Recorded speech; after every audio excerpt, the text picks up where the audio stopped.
Hello दोस्तों। तो आज हम आपके लिए एक शानदार क्लास लेकर आए हैं। इस थंबनेल में देख सकते हैं सीईटी 2024 इम्पोर्टेंट 50 क्वेश्चन अब की बार सीईटी पार। तो आप इस 50 क्वेश्चनों को शुरुआत से लेकर एंड तक देखना और फिर कहना ये प्रश्न कैसे थे।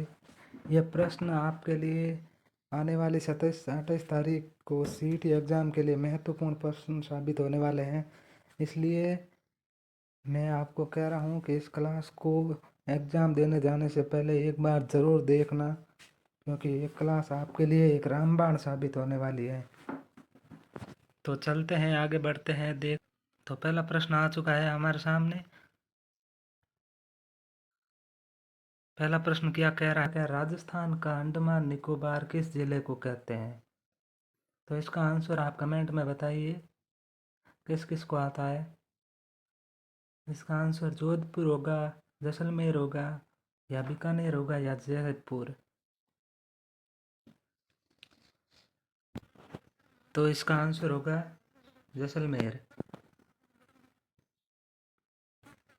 आगे बढ़ते हैं दूसरे प्रश्न की ओर। तो दूसरा प्रश्न आ चुका है कि बताइए सुवर्ण नगरी किसे कहते हैं? सुवर्ण नगरी क्या जालोर को कहते हैं, या जोधपुर को कहते हैं, या धौलपुर को कहते हैं, या जैसलमेर को कहते हैं? सुवर्ण नगरी किसे कहते हैं, आप बताइए जल्दी से जल्दी। यही हुबहू प्रश्न आपके एग्जाम में छपेंगे। इस प्रश्नों को एक बार ज़रूर देख के जाना एग्जाम देने जाने से पहले। तो इसका आंसर होगा जालोर, क्योंकि जैसलमेर को तो स्वर्ण नगरी कहते हैं, जैसलमेर को ये कहते हैं स्वर्ण नगरी। नहीं, सॉरी सॉरी,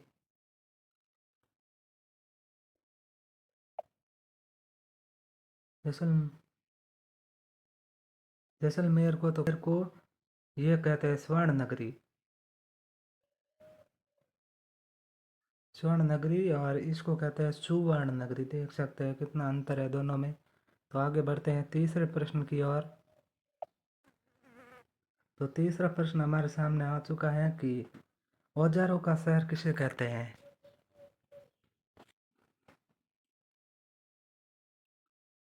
जल्दी जल्दी, औजारों का शहर भरतपुर, या धौलपुर, या उदयपुर, या झालावाड़? औजारों का शहर किसे कहते हैं, जल्दी से बताइए।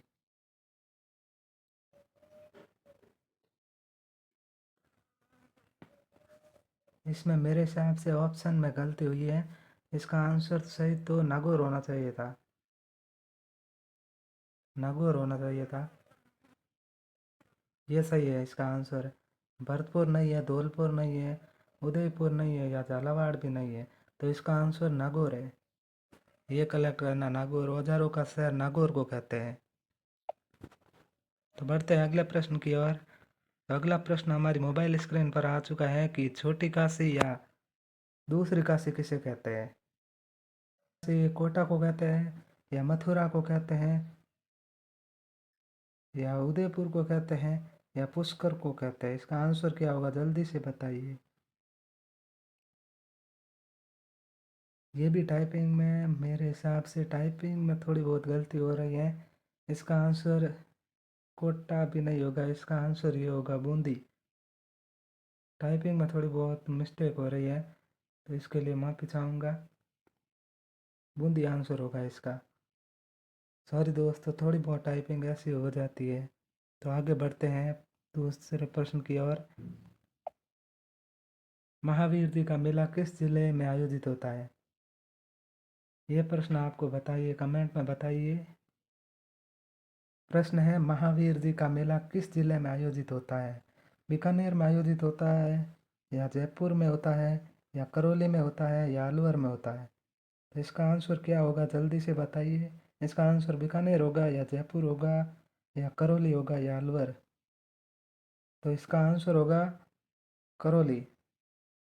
कमेंट में बताइए इसका आंसर किस किस को पता था। तो बढ़ते हैं अगले प्रश्न की ओर। अगला प्रश्न आ चुका है मोबाइल स्क्रीन पर कि कजली तीज का मेला कब भरता है? नहीं, कजली तीज का मेला पड़ता है, किस जिले में पड़ता है आपको बताना है। झालरापाटन, कोटा, दौसा, बूंदी।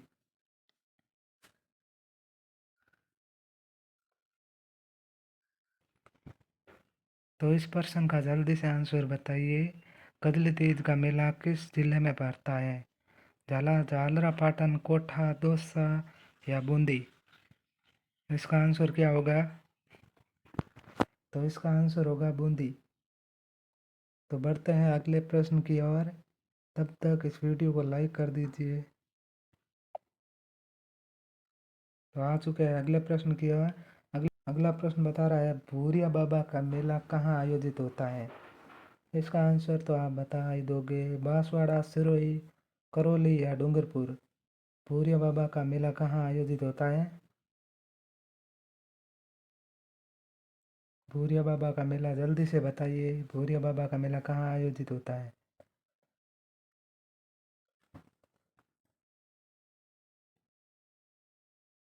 भूरिया बाबा का मेला, तो इसका आंसर होगा डूंगरपुर। जल्दी से आगे बढ़ते हैं अगले प्रश्न की ओर। ये क्लास आपके लिए बहुत ही महत्वपूर्ण होने वाली है सीईटी एग्ज़ाम के नज़रिए से, और आप आगे आने वाले महत्वपूर्ण एग्ज़ामों में भी इस क्लास को एंड शुरुआत से लेकर एंड तक पूरा देखना है।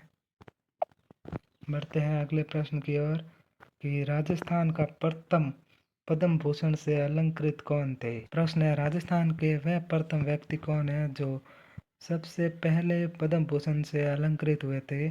तो कौन थे। गोकुल भाई भट्ट थे, जयनारायण व्यास थे, कंवर सेन थे या रतन शास्त्री थे।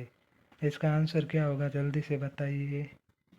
इसका आंसर जयनारायण होगा या इसका आंसर होगा इंजीनियर कंवर सेन।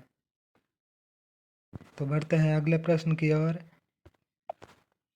तो अगला प्रश्न आ चुका है आपका मोबाइल स्क्रीन पर कि त्रिकुट पहाड़ी पर कौन सा दुर्ग बना है। त्रिकुट पहाड़ी पर कौन सा दुर्ग बना है। मेहरानगढ़, जयगढ़, चित्तौड़गढ़ या सोनार दुर्ग। जल्दी से बताइए कौन सा है।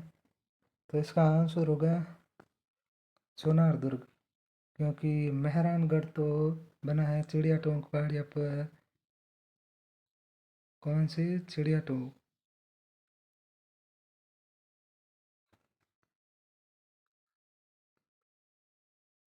चिड़िया टोंक पहाड़ी पर बना है, सही दिख रहा नहीं है। और जयगढ़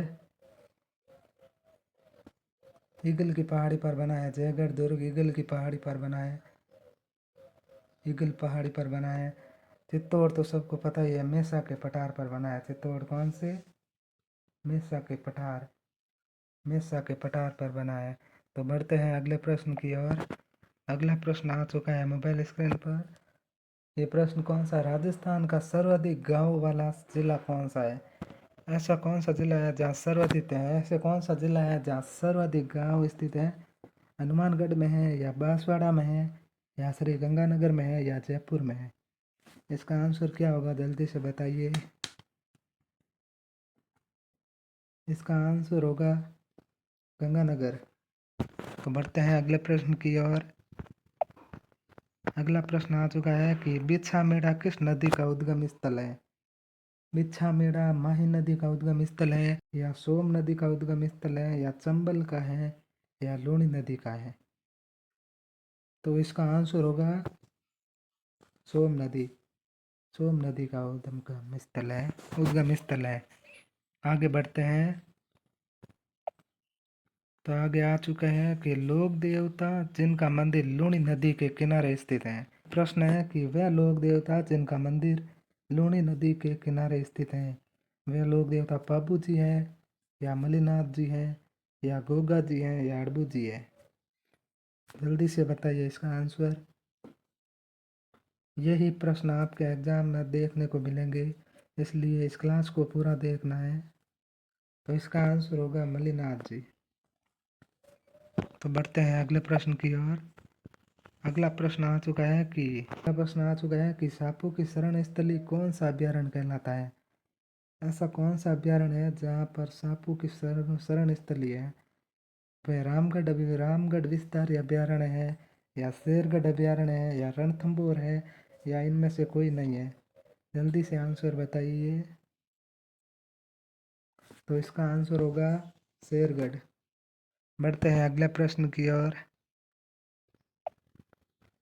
हम आ चुके हैं अगले प्रश्न की ओर, और अगला प्रश्न क्या कह रहा है कि दिवेर की पहाड़ी कहाँ पर स्थित है, या किस जिले में स्थित है? उदयपुर में है, भरतपुर में है, या राजसमंद में है, या भीलवाड़ा में है?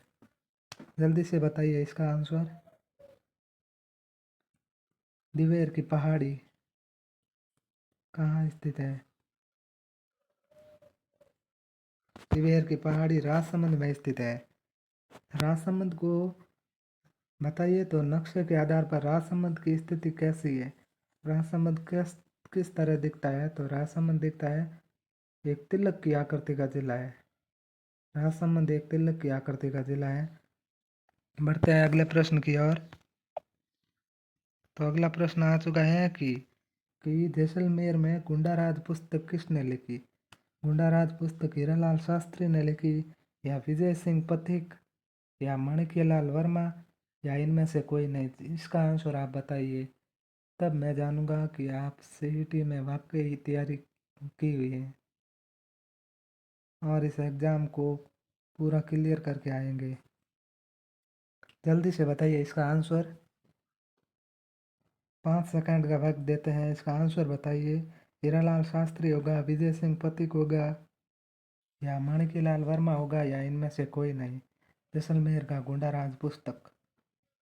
तो इसका आंसर होगा डी, इसमें इनमें से कोई नहीं, क्योंकि ये पुस्तक तो लिखी थी सागरमल गोपा ने लिखी थी। कौन? सागरमल गोपा। सागरमल गोपा ने लिखी थी ये पुस्तक। बढ़ते हैं अगले प्रश्न की ओर, और अगला प्रश्न आ चुका है कि मांडलगढ़ दुर्ग किस दुर्ग की श्रेणी में आता है? गिरि दुर्ग, ओदक दुर्ग, या धानवान दुर्ग, या इनमें से कोई नहीं? जल्दी से बताइए मांडलगढ़ दुर्ग किस दुर्ग की श्रेणी में आता है? तो इसका आंसर होगा मांडलगढ़ दुर्ग एक गिरि दुर्ग की श्रेणी में आता है। बढ़ते हैं अगले प्रश्न की ओर, और अगला प्रश्न आ चुका है अपने मोबाइल स्क्रीन पर। और अगला प्रश्न है, ढोला मारू रात दुहा के रचयिता कौन है? इसका आंसर क्या होगा? मेरुतंग, कवि कल्लोल, देवेंद्र सत्यार्थी, या रामचंद्र शुक्ल? मेरुतंग होगा या कवि कल्लोल? तो इसका आंसर होगा कवि कल्लोल। बढ़ते हैं अगले प्रश्न की ओर, और अगला प्रश्न एक बहुत ही शानदार प्रश्न है। ये प्रश्न 5 स्टार लगा दीजिए, ये प्रश्न आपको सीईटी एग्जाम में ज़रूर देखने को मिलेगा। और ये प्रश्न है कि पोती खाना संग्रहालय कहाँ स्थित है? उदयपुर में स्थित है, या जयपुर में स्थित है, या राजसमंद में, या अजमेर में? ऐसे ही प्रश्न आपको सीईटी में देखने को मिलेंगे।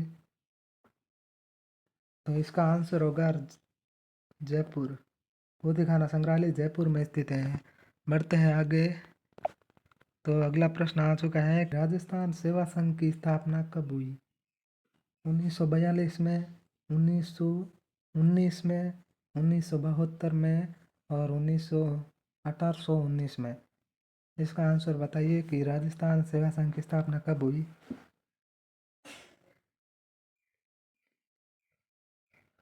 इसका आंसर होगा 1919 में। बढ़ते हैं अगले प्रश्न की ओर, और अगला प्रश्न आ चुका है कि स्वतंत्रता सेनानी प्रताप सिंह महारट का जन्मभूमि है। स्वतंत्रता सेनानी प्रताप सिंह महारट की जन्मभूमि कौन सी है?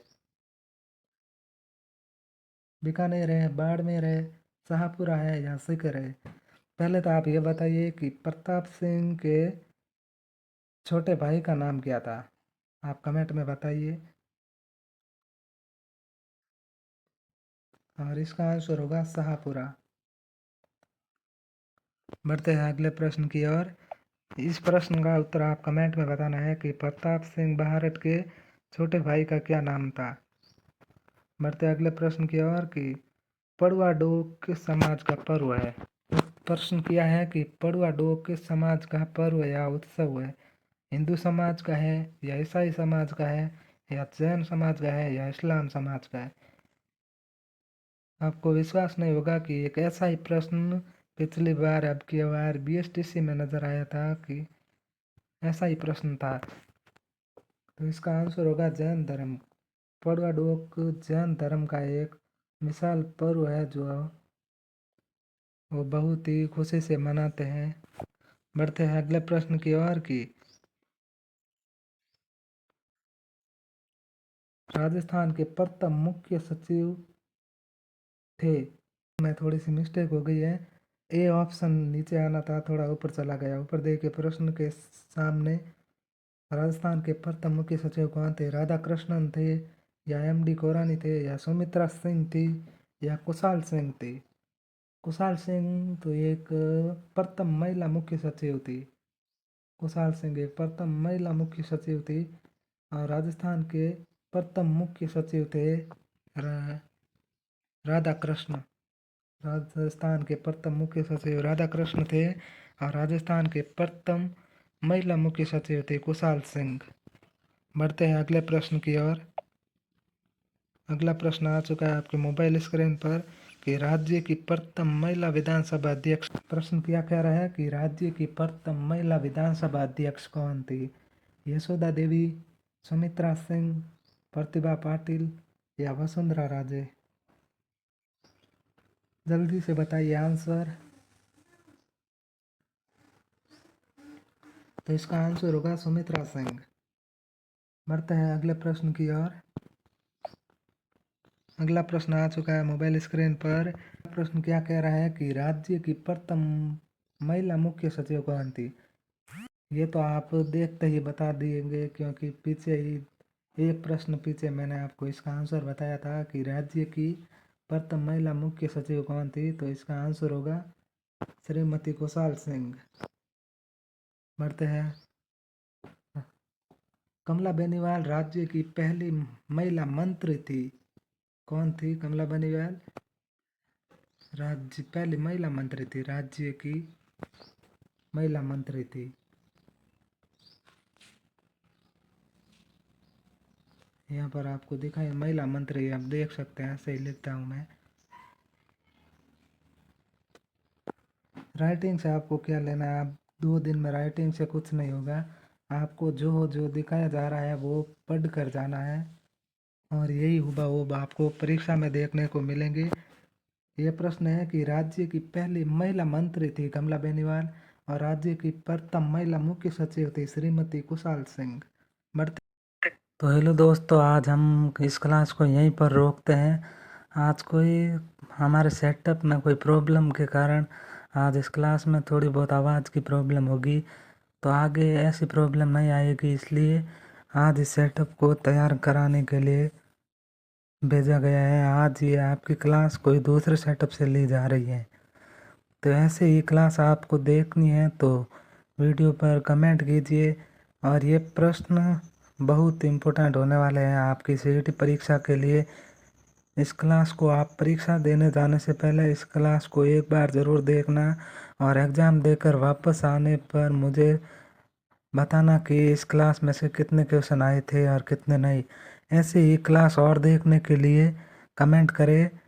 कमेंट करोगे तो ऐसे ही 2-3 क्लास आपकी परीक्षा से पहले ली जाएगी, जिससे आप ये परख लोगे कि या जिससे आपको ये परख होगी कि आपको एग्ज़ाम से पहले कितनी तैयारी है या कितनी नहीं है। तो इसलिए कहता हूँ कि ये जीके की इम्पोर्टेंट 50 क्वेश्चनों की क्लास आपको ज़रूर देखनी चाहिए और इस क्लास को आगे अपने दोस्तों को भी शेयर करना ताकि वो भी इस क्लास को देखकर एग्ज़ाम देने जाए। ये क्लास आप सोच रहे होगे कि थोड़ी है, छोटी सी क्लास में क्या होगा। इस छोटी सी क्लास में बहुत कुछ है। अगर एक बार आप इस पूरी क्लास को देखना और फिर बताना ये क्लास छोटी थी या बड़ी। तो इस आज हम यहीं पर इस क्लास को रोकते हैं और आपको छोटा सा काम देता हूँ कि इस क्लास को लाइक कर देना और इस चैनल को सब्सक्राइब कर देना ताकि आपको क्लास जब भी ले आपके पास सबसे पहले नोटिफिकेशन आ सके। तो आज हम इस क्लास को यहीं पर रोकते हैं और चलते हैं। थैंक यू हमें ढेर सारा प्यार देने के लिए।